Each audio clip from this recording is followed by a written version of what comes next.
मायावती ने बीजेपी को पहुंचाया 400 पार। क्या होने वाला है सियासत का सबसे बड़ा मिलाप?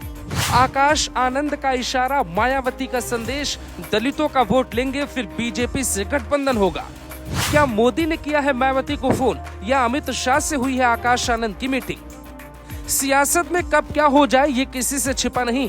कहते हैं वक्त के साथ मायावती पासा पलटना जानती है। सत्ता में रहना है या सत्ता से दूर रहकर भी ताकतवर बने रहना हो, ये दोनों बातें पूर्व सीएम मायावती को पता है। तो क्या बीजेपी और बीएसपी में डील हो चुकी है? डील में दावा किया जा रहा है कि ये अब तक का सबसे बड़ा पॉलिटिकल मास्टर स्ट्रोक बीएसपी के लिए साबित होगा।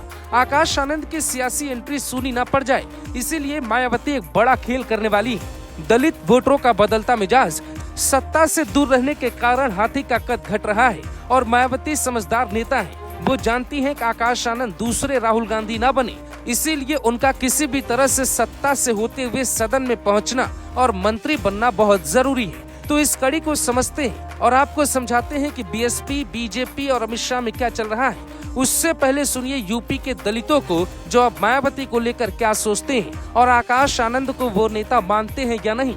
जब हमने ये सवाल पूछा तो जवाब हैरान कर देने वाला था। बताइए कि आकाश आनंद एक नया चेहरा आए हैं आप लोगों के बीच में, और आकाश आनंद जो है मायावती के उत्तराधिकारी हैं। तो मायावती की जो उत्तराधिकारी बनने की कोशिश कर रहे हैं, आप लोग स्वीकार करोगे आकाश आनंद को? नहीं जी, नहीं करोगे? आकाश आनंद तो अब आए हैं राजनीति में। बहन जी को तो पहले ही लाना चाहिए था। जब देखा कि मेरे पास कुछ नहीं है, अपने भाई को कर दिया कि भाई बस कौन जानता है ये बच्चा है, वो जाना कौन था, मालूम कर लो कौन था आकाश आनंद। कोई नहीं बताने का। तो पहले अब भी कोई नहीं जानता। आप तो नए आए हैं वो आकाश आनंद। पहले अगर वो पार्टी में आते, मायावती के साथ रहते तो और भी कुछ होता। बस ये बात है, कौन जानता है इन्हें आकाश आनंद। क्या कह रहे हैं? अभी बता रहे जब अभी तक तो हमारा देखा वाला नहीं वही उसकी। जब आगे को आवेंगे, प्रचार करेंगे तो देखा मेहनत करेंगे। हाँ, उसमें समय लगेगा, एकदम से पार्टी में नहीं आनेंगे। पढ़े लिखे नेता हैं लेकिन वो आकाश आनंद ने पढ़ाई की हुई है ठीक ठाक। पढ़ाई करी जब तो भाई उन्हें भी याद करा जाएगा। ऐसी बात था, जो अच्छा काम करेगा चाहे कोई भी हो।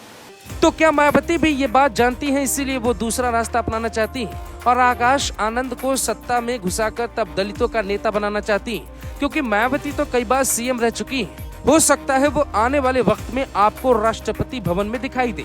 लेकिन आकाश आनंद का क्या? जिस हिसाब से यूपी में राजनीति हो रही है, क्या आकाश उसके आसपास भी दिखाई देते हैं? तो फिर क्या मोदी और मायावती के बीच फोन पे बात हो चुकी है? शाह के साथ मायावती की डील हो चुकी है और ये तय हो चुका है कि चुनाव के बाद मायावती बीजेपी में शामिल हो जाएंगे, यानी गठबंधन हो जाएगा। क्योंकि राजनीतिक पंडित दावा करते हैं कि अगर बीएसपी सत्ता से दूर रहती है तो फिर वो अपना जनाधार खो देगी। क्योंकि पिछली बार लोकसभा में बेशक 10 सीटों पर चुनाव जीता हो, पर विधानसभा में सिर्फ एक नेता ही विधायक बन पाया था। तो इतनी ताकतवर पार्टी को बचाने का रास्ता क्या बीजेपी मुख्यालय से ही होकर निकलता है? ये सवाल मायावती, आकाश आनंद और दलित समर्थकों को समझना होगा। नहीं तो ऐट में सब कुछ हाथ से निकल जाता है और ये भूल मायावती शायद ना करे। क्योंकि सवाल सिर्फ उत्तराधिकारी बनाने का नहीं, बल्कि उत्तराधिकारी को दलितों का नेता बनाने का भी है। Bureau report, global Bharat TV.